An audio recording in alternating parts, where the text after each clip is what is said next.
And today I have an exciting guest. He's going to be the first guest in the series about art, the art as a business, art as a hobby, art for enthusiasts, art, commercializing art, and things like that. And Greig Roulston here. Thank you for joining me. How have you been? Good. Thank you very much for having me. Yeah, fantastic. And thank you for tuning in. I know you're in New Zealand, so we're in a completely different time zone, but we were able to make it happen. And this Greig has such an amazing story. We had an opportunity to chat about it.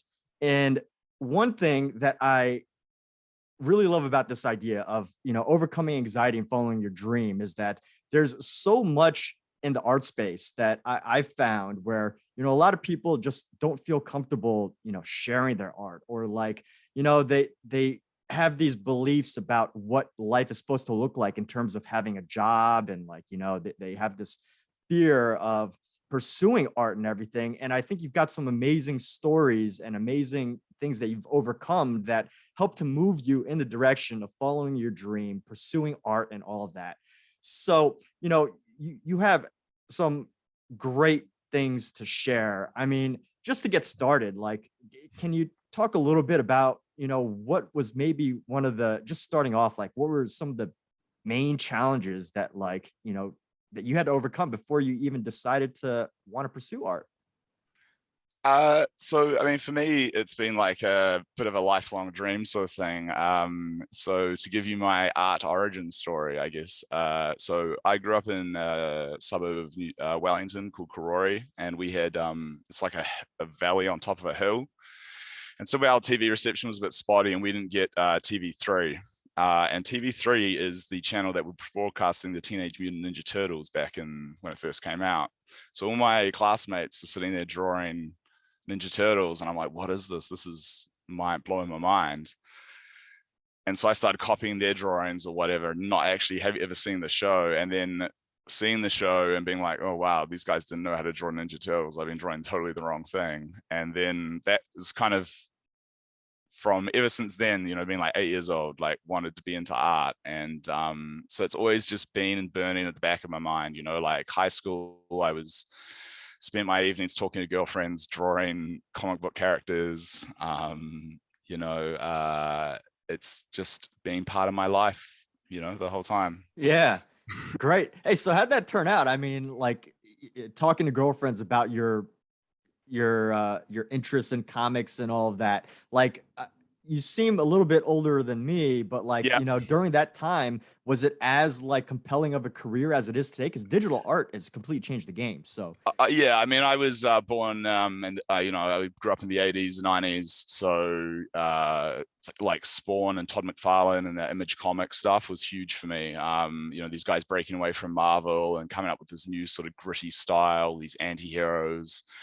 So I think at the time, girls just liked hearing someone passionate about something in terms of like me nerding out. Like no one they were very one-sided conversations, let's say that. so it worked out for you in a way, or? Yeah, I mean, I always had that kind of edgy, weird kid vibe going about me, like when I had hair, I used to like spike it up and all that. Like I was, my wife, like looking back at photos of me as a teenager, said I was proto emo. But yeah, just a 90s guy that was really into nu metal and passionate about, like Sepultura and forth through like Deftones, Limp Bizkit. Some of my musical tastes haven't aged well, like Korn and Limp Bizkit and stuff. But yeah, real into metal and then like comic books. And I think, yeah, being a passionate person definitely helps, like that kind of stuff, because people just love hearing about it. Great, cool. And by the way, so I hear a lot of artists who are, teaching as well, and a lot of them tend to say like, oh, well, I started when I was like 6 and I never stopped. Like, they Yeah. just kept drawing and going. Yeah. So, and I think that is a relatively smooth transition into a career Mm. in arts. But for you, I mean, did you never stop, or did you, Yeah, I mean, so I went to design school and, I was like, by the time I finished high school, I was doing all art subjects, you know, like art history, art painting, design, all that kind of stuff. And then went to Massey Design School, where I majored in animation or video graphics, which was like, yeah, doing Maya modeling, 3D animation and stuff, and also a lot of graphic design stuff. So I kind of fell in love with that computer stuff side of it as well, because I've always been kind of techie. So yeah, like it's always, yeah, I didn't do super well in design school. Like I kind of fumbled my exit. And when I don't know how much I'm going to get into that, but we can, so when I then moved on to the library,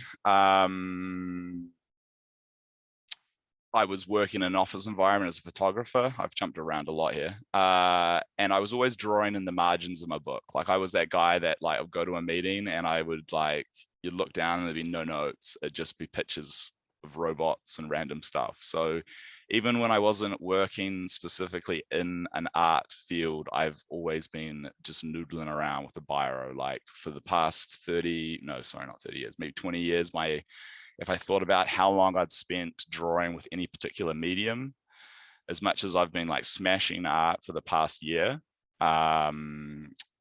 ballpoint pen would probably be my, like if you graphed it out, it would be like way up there. So yeah, absolutely just noodling away, always drawing.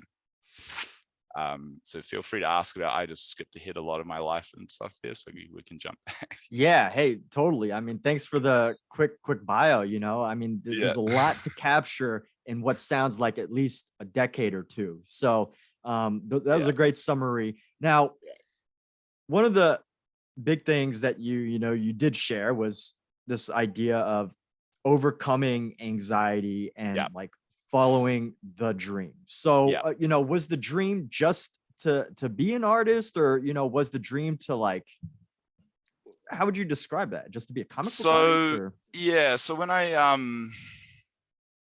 so I've always had this weird thing that like, I wanted to be a comic book artist, but mainly because that's what I knew of, right? Like it's this, so I'm going to side tangent a little bit here. When I was learning to write Python, the programming language, I had this massive problem where I didn't know how to learn it because I didn't understand the lingo. And I feel like I had the same problem, like you don't know what to Google to find your solution to your problem. And I feel like I kind of had that with art, right? Like, so I knew about illustrators and I knew about comic book artists as terms of like jobs, but I didn't really know much more about it. And I was like, so that seemed kind of like my options, if that makes sense. So I didn't know much about the business side of things, I guess. So it wasn't until last year that I really even understood like what is a concept artist. So it was actually something that throughout my time, excuse me, sorry, at university, I really liked designing characters to then model in 3D and stuff, but I didn't know that that was like a job, I guess. I just thought that was what illustrators did or something, like, so. But then when I discovered concept art is like a thing, I was like, this is the thing that I've wanted to do, but not understood that that was a thing, if that makes sense. So it was kind of like understanding the language or understanding all the options. I then was able to find the option that spoke to me and kind of fits with the way I like to work, the way I like to think about things. Like design has become a huge part of my life ever since I learned it. It was slammed into me at 4 years at Massey University at the design school. And it's just become part of my life. And then applying that to art like that, in that way of like, it's just really speaks to me. Well, here's a question. So, one thing that you brought up that I thought was interesting was this idea that, you didn't even know about concept art. And I think it's so interesting because like I've had quite a few jobs and there's like so many different types of businesses, and like there's so many things that get revealed when you actually become, when you actually work in that industry. Like, I worked in the car business, jewelry, and like a couple other ones as a lifeguard, and like you get to see the inner workings of all that stuff. So, based on like what you've gotten into, like concept art and all that, I mean, was there anything else that you kind of discovered that you didn't even like realize? Like what other pieces that kind of like fell together that made that make sense for you? So I guess the interesting thing with concept art is it's kind of broken down into sort of two parts. The part the public sees, which is the you know, like the portfolio pieces, these amazing paintings where you're like, whoa, that's mind blowing. And then there's the like actual concept art part that is the part you never see, which is you sometimes see it, but it's the scratchy, like almost like back of the napkin sort of stuff. And that's like kind of where the real ideas happen. And it's this weird thing about you're not going to get your clients without having the polished stuff, but the real magic and beauty of it happens in that sketchy part, if that makes sense. So it's like, that's where the crazy ideas happen. That's where you're like, I don't know, what if we mixed, I guess, I did that creature design for as part of the Hardy Fowler digital painting studio course, where I mixed a cowrie snail with a pukeko and sort of then installed a turtle vibes, which kind of gave it a dark crystal thing. And it's that, like, who would even think to do that? But I, for whatever reason, thought to do that. And just that the magic that one, it worked and it came together, and it was like, people really enjoyed it. And there's like just this, like, I don't know, it's like this powerful thing of you have this idea and you bring it to life. And you haven't, and the cool thing about that, it was a sketch. It wasn't even a full painting, but like the possibilities. Yeah, I don't know. There's just something about magical, like bringing an idea to life, and it's like it doesn't even have to be the most polished thing in the world, but as long as it's polished enough that you can get the idea across. So I guess it's that tension of efficiency. So I really like. I have a lot of respect for anime, and when I was studying animation, I loved the fact that like they were telling these insane stories that would, like, you know, Western audiences, I think, would need a lot more bigger budgets to sell these ideas, but they were doing it very quickly and efficiently, right? And if you actually watch it, like they're like cutting insane a number of corners. And I guess concept art is kind of like anime in a way, in that you're trying to get it done as tell the biggest story as possible, but as efficiently and quickly as possible. And I don't know, that speaks to me in ways like, you know, it's like yeah, I don't know, it just really, that, yeah, I can't say much more than that speaks to me. Yeah. Yeah, hey, that's great. And you know, just knowing that there is opportunities out there, whether you know you want to come up with like a completed final painting. Like most of us just think, oh wow, you know, we get the completed final painting and that's a beautiful thing. But at the same time, I was in this museum down in Arkansas when I used to live there. And you know, what I thought was amazing when I went to that art museum was that they had just sketches that Pablo Picasso made. Like these are incomplete sketches, like there's, you could see like erase marks, or I don't know if they were erase marks, but you could see like just faint outlines and things like that. And I was like, you know, that's an amazing thing, even though, you know, it's not fully completed. And, you know, I'm not saying that to not fully complete work, but I'm just saying like there's something nice about that to just be able to consider. Yep. Yeah, absolutely. And I think so that's informed part of my strategy with the way I do Instagram is so I have a social anxiety disorder, so I tend to struggle with things like posting work online or speaking in public or whatever. And the fact that I'm even on a podcast, put my hand up straight away. I've talked at conferences and stuff is a huge feather in my cap, and that I've conquered a lot of these fears and sort of worked really hard to do it. And a lot of that is about knowing what works for you and like what are my challenges, what are my limits or whatever. And I'm going totally off tangent here. Anyway, so with Instagram, yeah, well, a quick question. I mean, so there's probably someone, you know, for those of you out there listening, you know, there's probably someone that can relate to the challenges that you did overcome. I mean, I've met so many great artists lately, and I know at least a handful of them are just like, you know, just filled with fear of, you know, putting their work out there. Yeah. So what was the challenges that you came? I mean, can you share a little bit about that? Yeah, absolutely. So that's Instagram for me. So there's a concept that you learn in cognitive behavioral therapy, which is a way of sort of helping you deal with social anxiety, called exposure therapy. So it's this idea that something that you find really hard, the more you do it, the easier it'll get, basically. So to me, that's Instagram. So I went through a phase where I would just sit there and paint for like an hour or two, and whatever I had, I would just post it to Instagram. and I'd make some dumb comment about, I don't know, I learned this or I learned that, or hey, this was fun, or whatever. And just by this sort of posting it over and over again, like, one, it means that I can now look back for the past year and look and see all the work that I've done and how much better I've come. So like, it's a bit of a sort of confidence boost, like, man, I was crap back then, but I was so proud of it. I mean, crap, so I'm my own worst critic. It was probably pretty good, whatever, but but just the act of like just getting used to putting it out and like not even caring about likes or whatever, like so I had like I turned off all notifications on Instagram, and I was just like, don't even care who likes this, don't even care about followers. I got to 100 followers, then I lost 5 followers, and then I got to 100 followers, and then I had 100 followers 3 or 4 times.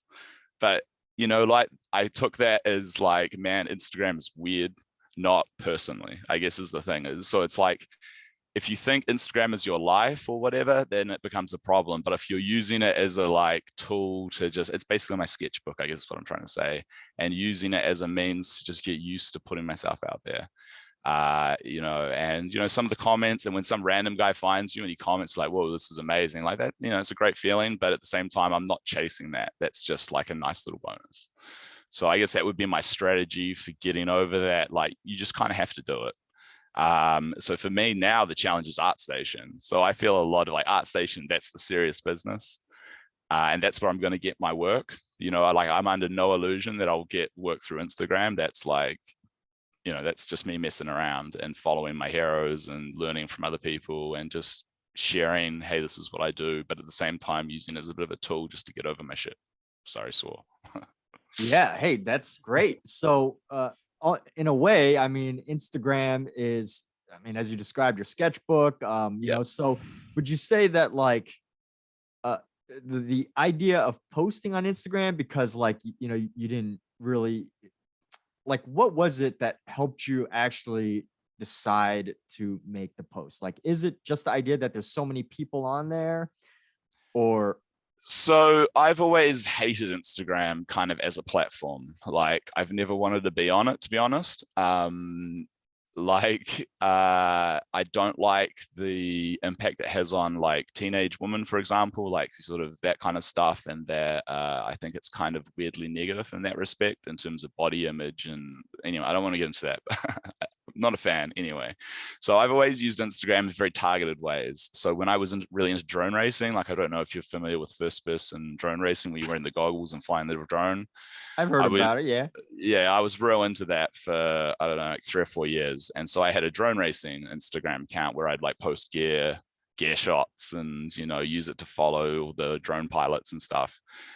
But then when I became an artist, I made a new Instagram account, which is my art thing. And I try and only follow artists or, maybe some close friends to keep, because that's the only way I can keep in touch, contact with them. But, like, it's this weird, like using it as a tool rather than a part of your life, so to speak. I guess it's kind of hard to describe. Like, I'm on it all the time, like whenever I take a break, that's my go-to, what's posted on Instagram. But it's more like as a, what are people doing? What can I learn from what I'm looking at, rather than, man, I wish I was as good as Anthony Jones or who's that other guy that I'm blanking on his name.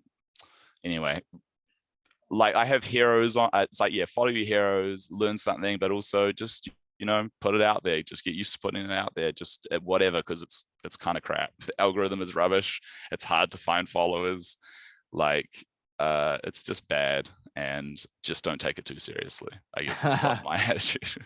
Yeah, well, there you go. And as you mentioned, at some level, right? Like it's an interesting, I don't want to call it like a hierarchy, but like stepping up from Instagram to ArtStation. Yeah. You go on ArtStation, you're like, well, everybody in the world's an amazing artist. But on Instagram, you can learn so much too, which is and I think the other interesting thing with ArtStation though is if you filter it by new rather than by the top greatest or whatever, you'll find that there are people that you can relate to with your art. And I think that's another interest. So learning from yeah, so as you hit up that hierarchy and stuff, like you kind of feel like you can't critique maybe people better than you because you don't maybe understand what makes their stuff so good. But by looking at someone's work and going, I don't understand, hey, maybe if they did this, they would be better. That also teaches you to be better, if that makes sense. So just as a kind of side tangent, my attitude towards critiquing artists, and I tend to, when I like to do it, because I feel I have skills that I can, people maybe can learn stuff because of my photography background. So I did a lot of photography when I was working at the library. So I have a really strong understanding of values, curves, that kind of stuff. So I can often spot that stuff pretty easily. So if I can offer a solution to something, I feel, I'm going off tangent here, but yeah, it's critique. If you put yourself in the shoes of the artist and say, if I was this artist, what would I do differently to make this more successful? That in a way is helping you to cement your ideas and learn as well. So it's kind of this, I feel like by giving out advice and helping people who maybe aren't as advanced on their journey as you are, you can also help grow yourself. And also you're kind of giving back, right? Like a lot of the stuff that I've learned over the past year or two, I've paid for mentorships, and I've paid for a whole lot of videos online or whatever, because the good stuff you kind of do have to pay for. But I've also consumed a lot of free, really good advice, or bought like videos that have blown my mind for like $5 and thinking like everyone should watch this. Like particularly some of the Anthony Jones stuff, like some of his like illustrating with confidence, like changed my life, like, or just like that idea of confident mark making, and just practicing and practicing and practicing, like, so yeah. Yeah, definitely. And I definitely agree that we're in like this phase, or I don't want to call it a phase, but like this moment in time, right? Like where we can meet so many great artists who are online, who are willing to teach. I mean, you think back in the day, like the 1400s, like during the Renaissance, man, you had to literally be in like Florence, Italy in order to get an art education. If you were Yeah. anywhere else, you're basically like, you're Yeah. stuck to whatever you had to do. But Yeah. on that note, like even as you were saying, this idea of critiquing artists, I think it's a great thing, because at the same time, not only do you get to see how great artists work, but at the same time, if you're critiquing and you're looking at like what professionals are doing, you can also see like, there are some things that you can exclude from your work. For example, like there's some people who think, oh, I gotta render out every single little detail. And as you and I have been, discussed with Hardy, who's a professional concept artist, one of the top out there, like, the professional artists need, like, they learn to focus in on what the most important details are, and not render every single absolutely idea. And I think that's a key sort of difference between commercial art and say fine art, and that like say if you look back to those Renaissance paintings, I mean that was the art of the time, and that stuff was beautiful, and they taught the world. Those guys worked out so much stuff. Like I learned about atmospheric perspective, contrapposto, like a lot of core art things from studying that in high school, and that was probably one of my most useful art history things, is studying the Renaissance period, and I still have a lot of respect for it. But fine art versus concept art it's a different thing. It's like a like no one's going to pay you to spend 300 hours rendering a perfect whatever. They're going to pay you for like 4 hours or 6 hours, or whatever it is. And so there's that, you've got to use those shortcuts. You've got to focus the eye. It has to be like laser focused on selling whatever it is you're trying to sell, be it a design, this is the guy's face and he's super angry, or this is the point of where the magic sword is, or whatever you're being, an environment or a creature or whatever. And sometimes stuff is like, say I've been like messing around with like creatures a lot lately, and something that always sticks to me that Hardy says is that idea that it's like you let the viewer's imagination, let them fill in the pieces, right? So like if you render out everything, the viewer's got nothing to do with the image, right? Like I think you're sort of probably pulling in like almost weirdly cubist and sort of going down that art thing, like, but you're like, it's that idea that art is more interesting if you can engage with it, right? So if you've laid out everything perfectly, like, that's cool, but if you're a concept artist, that's not necessarily helping you sell that idea. Like, it's cool, sure, great, you did that, but you don't need to do that. And I think it's kind of this idea of this tension of what is the bare minimum I can get away with, but also with the most effect. And like, I learn a lot from limiting myself. Like, I've found a lot of the time, like, the best times you learn stuff is when you set yourself limits. Like, so a big exercise that's been huge for me in the last year is these blob renderings, where I'll just put in like a weird black space on it, and I'll use Procreate and just do this while I'm watching TV. And then I'll just you get my painting brush out in Procreate, and I'll just sort of try and render it into some kind of weird fleshy shape. And they, like, half the time they look terrible, sometimes they look frightening, sometimes they look cool. And I probably shared maybe 1 in 10 of them, but like, just as an exercise, it's like, it's just getting how can I get this as fast as possible without, and I can now render a blob thing about 20 minutes, like, not even, so it's all about building up those speed skills. Yeah. So, okay. So, I mean, most of us, like, when we hear blob thing, we're not sure exactly what you mean. So, like, okay, cool. What do you mean by blob? I've seen it, but like, all right, okay. So it's literally this idea that you just get a hard brush. So for those of you not familiar with digital art, like, a hard brush is like a hard circle, and you don't do any opacity adjustments or whatever. It's just a hard circle. You draw it like whatever shape. It should be as solid. You could have some little tentacles coming out if you want to get into that, but just, it can be as crazy looking or as boring as possible. It could just be a sphere. It's basically taking the sphere rendering concept and then applying it to a weird shape. And so it's it's all about playing with values. So you start with a black background, and then you'll set your brush to say an off-white, not off-white, like maybe like a 25%. Trying to think how to describe this without getting into nerdy technical details. But say like a mid-gray, and then you put your opacity down to say 20%, and then you just sort of go for it, and you're just trying to describe this shape. And you're not really, and you're sort of designing as you're painting. It's more just an exercise in, can I make this thing look realistic, whatever it ends up being? So sometimes I'll put in weird metal things, sometimes I'll give them eyes, sometimes they'll end up having noses or whatever.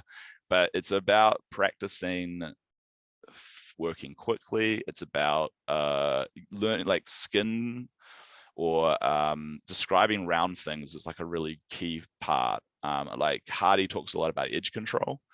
And this is a really good way to practice edge control and just getting used to having a brush in your hand, so that when you actually do want to design something or paint something cool, you've already, like, you're not like feeling your way through it. You've already felt your way through it on something that you kind of don't care about, right? So it's like this idea of low stakes. Like, a lot of the time in tech, people talk about like failing quickly and often. And I guess it's that idea, right? Like, every painting doesn't have to be a masterpiece. In fact, if you go out and design it to not intentionally not be a masterpiece, sometimes the stuff you come out with is even cooler than if you do, like, put all that pressure on you, right? Like, it's about removing the pressure. Yeah. Yeah, so totally. Yeah. Yeah, that, and you got a really good thought there. This idea of pressure. I mean, pressure can create like anxiety, maybe not like, serious level of anxiety, but like that pressure for some people, is just like that one little barrier that stops them from just letting loose, being more free in their expression and all that. And, I think that's an awesome thing that you're sharing in terms of how that can relate to concept art. Yeah.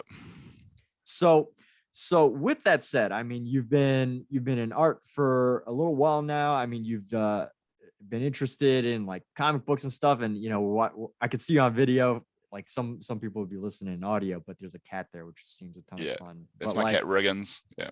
Yeah. So what are you working on nowadays? What sort of is it any genres or genres, I guess? Yeah. I'm real big into sci-fi, science fiction guy. So growing up, massive love of Star Wars and all that kind of stuff. So my main focus, I think, is probably, robot designs and creature designs and that kind of stuff. I really love the idea of being an environment artist, but I'm just kind of struggling with it a little bit at the moment. But yeah, so I probably should delve into fantasy a little bit more, but yeah, mainly that. I think the dream is to work on video game, movies, just, like the idea of so just bringing people's cool ideas to life. Like, I read a lot of like hard science fiction, like Alistair Reynolds, and I'm a big fan of The Expanse and that kind of stuff. So What is that? Can you explain that? I'm actually not familiar with those. So like, okay, so hard sci-fi is this concept of so they Star Wars is space opera, right? Like, so it's this sort of pulpy sort of like an action adventure thing, whereas hard science is more like this could be real. So you will so the Alistair Reynolds, for example, used to work for the European version of NASA, whatever, I forget the name of it. is it like So Black Mirror type stuff? Okay, so House of a Thousand Suns is my favorite book of his, and it takes place over something like 20,000 years. And the characters are a group of Chatelaines who have been cloned from one person, and they meet up once a galactic cycle as they go around the galaxy to meet up and exchange ideas and merge their consciousness. But they don't have like hyperspace speed stuff. It's all sort of plausible under today's current understanding of science, I guess, would probably be the difference. But at the same time, it gets loose as well. But like just for that sort of, I don't know, I really like that, reading that genre, but I would love to work in that space. But at the same time, I'm just excited to help bring people's dreams to reality, to be honest. Like I probably shouldn't talk much about it, but I think of one client who's very much feels like a passion project. Like I'm really like, they're like stoked to be like, they found me and they were like, you fit our you are the missing piece to our project, and just the feeding off each other's excitement is just it's something else, like it's an amazing feeling. Well, dude, okay, so I mean, we got a great thing here because like clearly you can't discuss it too much. I imagine you're under NDA or whatever, but like can you share a little bit about, you said they found you. So like for anybody listening, I mean, that's like, whoa, how do you get found? I mean, everybody would love to get found. Yeah. Like was it through Instagram or? No, it was through ArtStation, actually. So funnily enough, it was I spent an hour on this painting, and I guess, I don't know if I just tagged it on using the right tags on. Is that a long time, an hour for painting yours, or? No, that's a pretty quick one. Like I'm talking hour from I sat down with a blank piece of blank canvas and just went for an hour while watching the cricket. And so it wasn't even like I put a lot of thought into it. But yeah, I guess, so it was just, a robot doing magic, which is, I guess, a weird idea. And for whatever reason, that has been my most popular image on Instagram, like looking at, not Instagram, sorry, ArtStation. It's had the most views. So I don't know if it's just the idea of a robot. Like I just thought, this is a stupid idea. I want to play with it. A robot doing magic. This is kind of fun, right? Like, why not magic? Robots can do magic. Sure.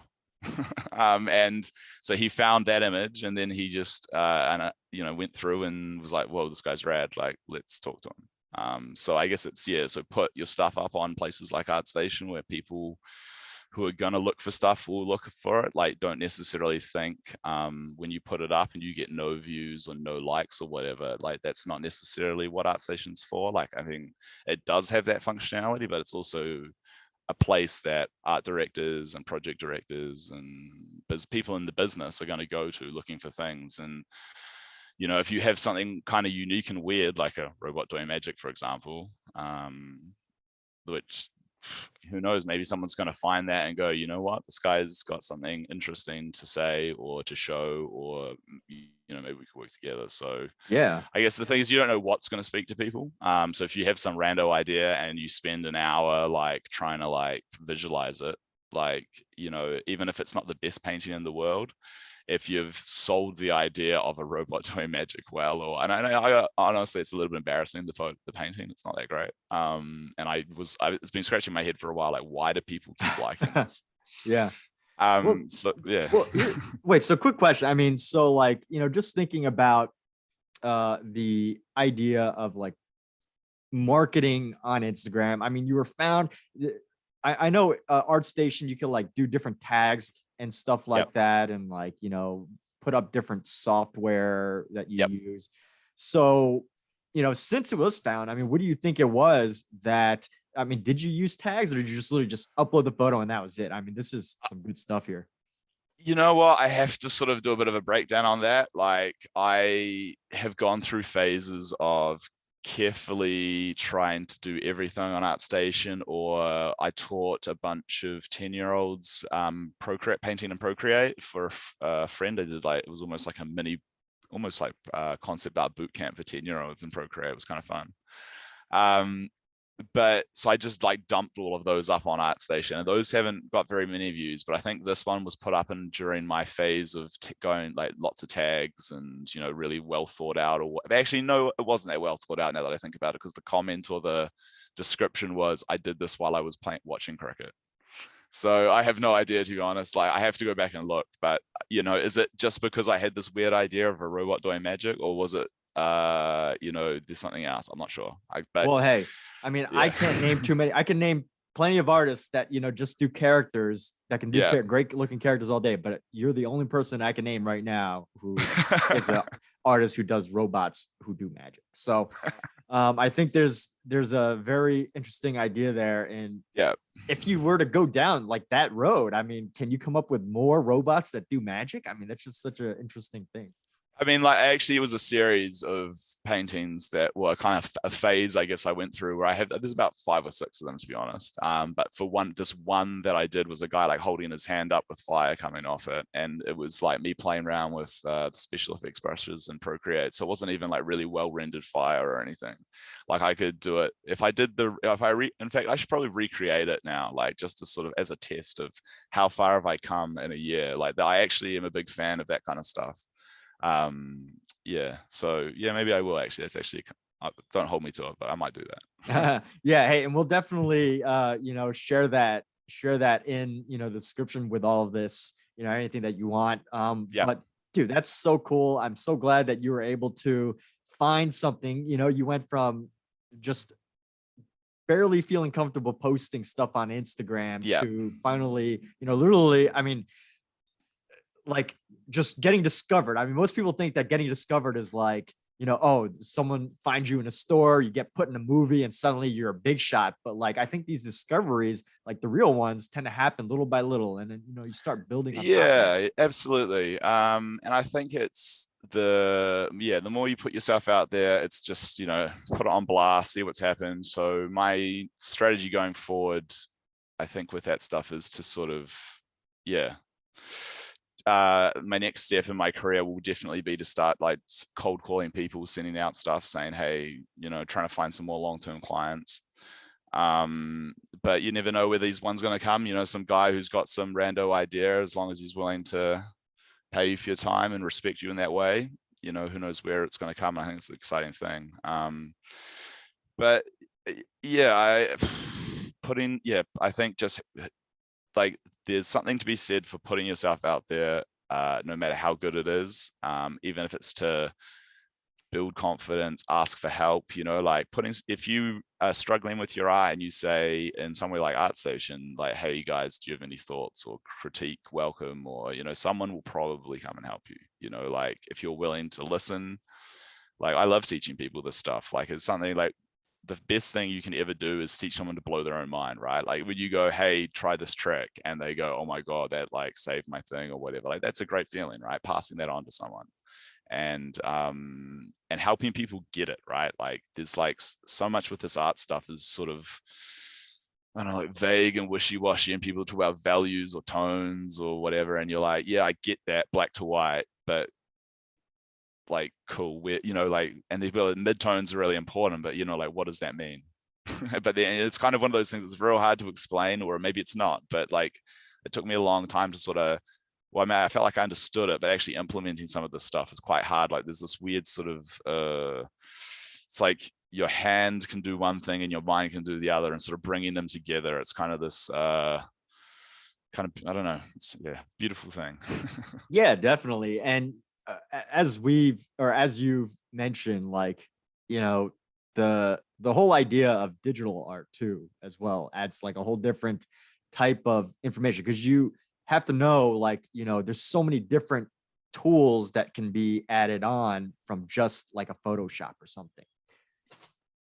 Yeah, and I think that's one of my favorite places to do. I mentioned before about like putting on restrictions or restricting yourself. And if you just say like brushes in Photoshop is a great example. Like everyone, like they get into digital art and they're like, I need to buy $3,000 worth of brushes or whatever. And you're like, nah, dude, you need to use you need to master the round brush.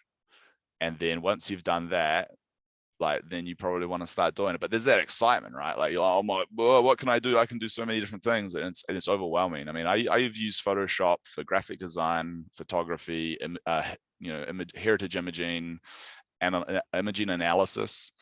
You can use it for so many different things, and it's just such a massive tool, and it's so easy to get lost in it. But if you sort of go, okay, this is my toolkit, like getting to know a very specific set of tools really well will then help you get good at that. And then when you start branching out and start doing little experiments, you'll probably get them a bit faster than trying to use the whole toolkit in one go.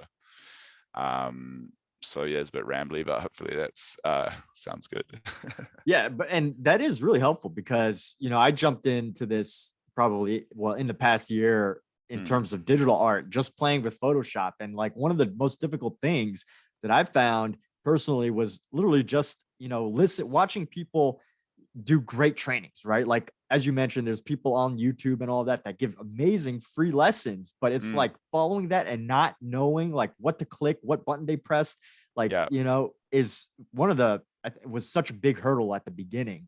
And once you can like understand like I'm going to use fancy terms like masking and like lassoing and like, separating all the different layers. I mean, once you can understand that, it's like, then you can get into the mind of the artist who's explaining things, and you can really start to, adapt your skills. So, yeah.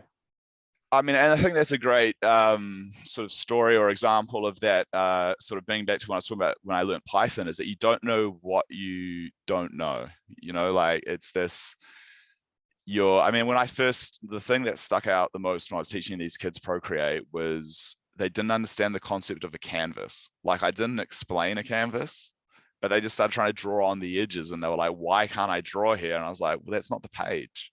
But they didn't get that. So it's this, we take it for granted. Like I taught myself Photoshop. Like we had a computer that wasn't even on the internet. This was like in 2000, 1999, maybe, I can't remember. But for high school design, we had a computer upstairs, and the teacher didn't know how to use it. So we would spend ages like going through just playing around in Photoshop, trying to do stuff. Like we had no idea what we were doing. This was before the internet was available to us. So I didn't get the internet at home until I was 18. Wow. Hey, was it you that showed that ad of Photoshop, like the original ad of Photoshop, or is that somebody else? That might have been someone else, but yeah, like I was using the first version of Photoshop I used was Photoshop 4. In 1999, I think, or was maybe 2000. But yeah, so I had to teach myself all this stuff, and so I'm a real big fan of like having a go yourself and just trying to familiarize yourself with the layout of the land, and then returning to sort of the fundamentals to sort of work out what you missed. So I have a lot of love for the way Hardy does it, and his like if you ever want to get into digital art, the fantastic first lesson, and the one I would absolutely recommend, is the free one Hardy does on, I think it's Art Fundamentals, or might even on Digital Painting Studio, where he explains his use of just rendering a sphere, like real simple thing, and then I think eventually turns it into like an apple. But like having that gentle introduction to like, these are the basic tools you need to know, it's going to help you a lot for then even asking the questions about masks or alpha lock or opacity, or you hear people like me going on about tones and values and color dodge brushes and what have you. But yeah, there's that sort of like, I think people just rush in and be like, I'm going to paint sweet dragons, but like, hey, you do need to learn to paint a sphere. And as much as you don't need to be that art guy I think it was you telling the story about the skeleton, like you can't even render this rib cage because you got to be a master to do it. Like, yeah, that stuff's all BS, but like there's definitely something to be learned for doing the fundamentals, building up brush confidence, like that idea of like, I don't know if you've done it before, but the point to point to point. Have you done that before, that exercise? No, like connecting the dots or Basically, yeah. So basically, if next time you're bored, like just draw like 2 dots on the page and then just try and nail the 2 dots. And it's this exercise in training your mind to do, well, sorry, your hand to do what your mind does, right? In a super low stakes way. So you'll be surprised at first how often you miss that second dot. And then after time, you just start getting it. And then the advanced ones do 3 dots. And so you're trying to do a curve around it. And it's a simple act that you can do while you're on the phone with someone. You could be doing it while I'm rambling on in a podcast, whatever. But, like it's this simple little tricks that you will hear some of the art school masters talk about that are actually good. And so it's this weird thing with like a lot of that pretentiousness with like the skeleton. You can't render a skeleton ribcage unless you're a master, versus some of these actual genuine golden little tricks they do for training your hands. But I guess just taking your time, slowing down, don't be in a hurry to render the sickest dragon ever. Start with something small, like get good at painting rocks, or like yeah, something absolutely, dude. That's yeah, fun, man. Like, something you're super into. Like, I just like drawing metal stuff, like pipes and machines. And I did a study the other day where I did like a science fiction rubbish bin just for funsies, and that was like a load of fun. I had it all glowing and stuff, just messing around with. And yeah, but like super low stakes practice, I think, is probably the key to my growth over. Like I've grown huge in the last year. Like I look back and I'm like, man, I'm a lot better than I was, and I'm super proud of myself for it. And it's a great feeling, but it's just been low stakes practice. Like every day I would probably spend at least an hour just doing, doesn't have to be anything massive. You don't have to put it on Instagram, but you can if you think it's kind of cool or you learned something. But yeah, just keep at it slowly. Over time you'll get there. yeah, for sure. And just as you're mentioning, like the foundations of everything, like I don't want to say like, obviously there's pen and paper, and if you could draw a dragon, using pen and paper, that's one thing. But if you start to like, if you're going from just not enough skills to jumping into Photoshop for the first time and watching an online tutorial trying to draw these dragons, you're going to be, just based on my experience, looking for the tools and figure, oh, where did he click for that? And you're going to be spending so much time trying to figure that out, where, if you start with the basics, just learn the basic tools, the brushes, and, maybe a couple other things, looking at some simple tutorials, you can really start to boost your game. And, one thing that I wanted to ask you before we wrap this up is this idea of, you mentioned that you were teaching Procreate, and to a bunch of 10-year-olds, and they were not drawing on a canvas. So this brings up the question of creativity. Like, is there an element of like, childlike creativity that worked there? Or, do you think that there are certain guidelines that people should follow? I mean, whether it's just for commercial art or fine art or whatever. Like, what are your thoughts on that? Are you talking about in terms of like what are the like basics? Clearly they were going outside the box, right? Like they were just having fun. But okay, as so adults, for me, that was on me for not explaining the technology well enough. So I made a bit of so I've grown up thinking that anyone younger than me is instantly going to be better at technology than me, or like just get technology stuff better. So I'd made the assumption that I didn't need to explain that there was actually a canvas in the middle, that's the part you draw on, and around the edges is like not drawable area. So that was more on me as a teacher for not realizing that I had to explain the core concept of, oh, you actually have to put a page in the middle there. So yeah, it was I loved learning. I've taken this stuff for granted that everyone just would understand this, but there's obviously, it makes you think about it. What are the basics? And I think sometimes like some of the questions you've asked in class have been really, really good about making me think about, how do I do that? And I love that. That's amazing. Like, I love the idea that I think when I was trying to help you with that mutant chicken thing you did, or killer chicken thing. And I was trying to explain to you the form modeling sort of stuff. And then you were asking me questions. You were like, well, your brush strokes are so much better. And I was like, well, you just kind of have to just do it. But it's like, well, how do I do this? Like, I want to know if Emma asks me this again, can I give him a good example, or can I give him a good response to be able to explain to it? Because a lot of it is sort of weird muscle memory. Like, you just kind of do it and you just get better the more you do it. And I love this idea of actually having to sort of think about it, right? Like what is, you know, am I like pressing and holding and kind of moving it like this, or like, and then I've started coming up with like my own almost like art moves, I guess you'd call it. Like I have one called the wiggle, where you like, instead of just drawing a line, you kind of like put the cursor down, you kind of wiggle side to side, and you sort of wiggling along. And it's like thinking about your technique and how you do something is really good, because if something doesn't work and you're going, oh, well, I used the wiggle on that, that's why it didn't work. So I used the wiggle. I should be using a straight stroke or whatever. You trademark like, that? The wiggle? No, so funny. In New Zealand, it's a technique, but more of a technique. But in New Zealand, there's a kids music group called the Wiggles. So that probably wouldn't go down too well. But yeah, I guess it's so sort of thinking about what you're doing with the stylus on the screen or the canvas or whatever you're doing, whether you're doing it on paper or on, but yeah, just having this sort of sense of what you're actually doing, so that if you do need to correct behavior or do need to correct a stroke, you're kind of can actually do it. It's like this is starting into the weeds a little bit of like the technique style of how you draw, how you use a stylus or whatever.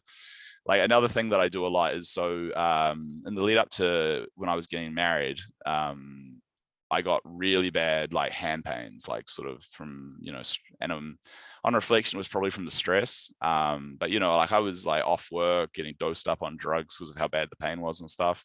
I actually think it was because of how tense I was. I was like, you know, gripping my hands or whatever. So I'm very hyper aware of my hands and art and stuff. So when I hold a stylus, my cat's in the way again.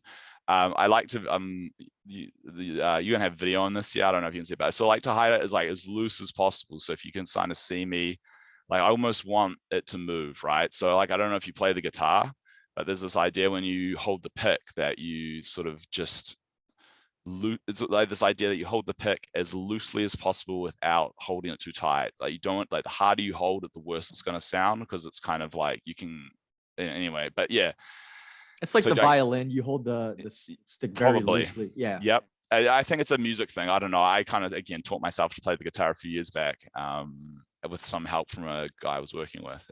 But I remember there's this guy Ben Aller, who does This Is Why You Suck at Guitar, and he does this whole episode on just like how to hold the pick. And it's this like, I love this idea of thinking about it that granularly, like, you know, like from a guy who like shreds hard and is real good, but you know, he's putting a lot of thought into, or has at some point in his learning put a lot of thought into how he just holds the basic thing that makes the noise. And I think like a lot of the time when people get sore from painting too much and drawing too much, if they've got like a death grip on their pen, and sometimes you can see it in that kind of wobble on their line, but also I think it's really bad for your hands, and that's going to be what like messes you up or stops you working. But if you mess up your hands real bad with that, so I'm like hyper aware of that and try and always and I can feel it when I'm stressed, like when I'm like crunching to put out work, I know I get sore at the end of the day. And it's like, yep, you were too stressed, you were too tense in your hands, you need to like relax that grip a bit more. And I actually think it makes the mark making better as well, a little bit looser and freer. Like so there you go, there's a pro. I don't know if that's probably getting way into the weeds there. So be loose and free. Yeah, no, that's great, because like, you know, I have had a mentor say to me, they're like, you know, focus on the big picture first, and as you start to improve, you know, dig into like those more specific, you know, habits that you have or skills that you're mentioning. And you've been doing it for quite a while, so it makes sense that, you know, you're starting to dig in more into the very specific things. Yeah, I mean, I should say that I don't know how much I mentioned this, but yeah, so my career in I was pretty good in my career at the library as a photographer. I learned a lot of great stuff there, but it was actually the death of my mother about 2 years ago, coming up in February, that kind of messed me up and made me go, you know what, I need to get back into this childhood dream thing. And, you know, I need to live, I can be perfectly happy working this life in a career that I'm reasonably good at. But the one thing that was missing was the passion, I guess, you know, like I want to work. I mean, and I know everyone wants to work in a job that doesn't feel like work, but he's like, I feel like I have skills that I can offer here, and I would be happier doing that. So luckily, I'm fortunate enough that my wife could support us, and that my mum died just before she was retiring, so she looked after us a little bit as well. So I took that opportunity to, because I started breaking down a little bit, like just mentally, like it's a massive thing when your mum dies, you know, like it kind of messes you up a lot. Like you don't really think about it. And so I was like, you know what, the work is not doing it for me. I'm going to walk away. And it was a really hard decision, like, because that's like, I remember that episode of, I don't know if I grew up watching Friends, but there's this episode where Chandler's talking about the fear of leaving his job, and he's like, I can't leave my job. I have the fear. It's too much fear. The fear, and that, yeah. And I sort of had that, like, you know, your mum dies, you get a bit of money, quitting your job seems like the dumbest thing you could do. Like but for me mentally, and like just for myself and my family and me being a better person, I feel like it was totally the right thing to do. And everyone, even in my work, supported me. Like they were like, this is the best thing you could do. And so I've really tried to make the most of that. And, you know, throwing myself into this art stuff for the past, it's going up a year and a half now, you know, like, you know, I've done mentorships under Anthony Jones. I've done mentorships under Hardy Fowler. I've watched so many videos. I've taught myself to practice. I've bought the gear, you know, I've bought into the mindset, and I've really thrown myself into it. And with the main thing that, you know, the one thing my mum would want me to be is happy, right? Like, so I should do everything I can. So that's me honoring my mum, you know? So, and yeah, so that's what I've been trying to do. And I think, you know, I feel pretty good about myself, having some of them reach out to me and say, hey, dude, your stuff's sick. We want to get in on this. Like that to me that was like a huge milestone for me. Like, hey, you're doing it. So yeah, that's my, so I have been lucky in that I have been able to throw myself at this stuff and spend all this time doing it. Well, lucky when your mum dies, that's not really lucky, but you know what I mean? Like, you know, like my circumstances have really let me follow this dream hard, and, you know, get over my demons and, you know, the disappointment of not nailing this earlier in my life, perhaps, and really following those things. And yeah, no, it's I'm excited about my future, like really, really excited. And that's you know, I feel like I've kind of earned it. It feels weirdly arrogant to say that, but like I've put in a lot of time. I have confidence. That is something that I would have never had before, and it just feels good. Yeah, so I don't know if that speaks to anyone, but I hope that does. Sorry, maybe overshoot. Thank you for sharing that. You know, definitely a powerful thing. And with that said, thank you for being on this episode, the first episode in the series of you know, in the series of about art and that career. And, you know, it sounds like you have some interesting and exciting times ahead of you. I've been able to just see your artwork. You've got so many, you know, exciting pieces. You're constantly putting work out. Like, it's so great to, you know, just be in these classes and, you know, groups with such, you know, passionate and excited people. Like, it really, not just like to be able to be inspired, but like I think it brings you up, brings me up, right? So brings you up, brings me up, just to be around. I could, if you're on the fence about like getting into art, or if you're just like casual, you know, dabbling in it or whatever, find yourself a community, like, you know, through a mentorship program, classes, or even just find some rando Discord channel or whatever, and just, put your stuff up. You know, it doesn't have to be, you don't have to go full Instagram, show the world it. You know, if you're just showing a group of like-minded people who are, don't even have to be on the, you know, mixed group of skill levels, because everyone's learning off each other. So yeah, no, absolutely, it's been a fantastic experience. Like, this experience with in this class has been so good. No, like, wonderful. It's been amazing.